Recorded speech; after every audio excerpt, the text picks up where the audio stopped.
तर आज केली आपण तर आज केली आहे मिसळ पाव आणि बुर्जी पाव. तर आपण टेस्ट करूया मिसळ पाव. आणि शिवा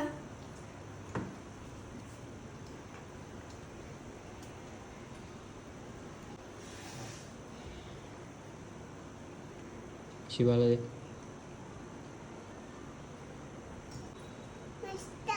यम्मी. आता टेस्ट करणार आहे मामा. तर मामा करत आहे बुर्जी पाव टेस्ट. बघूया त्याची रिॲक्शन.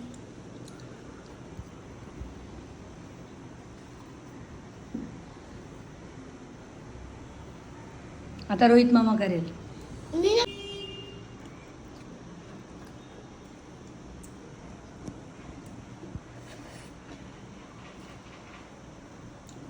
ये काय टेस्ट करते मिसळ पाव.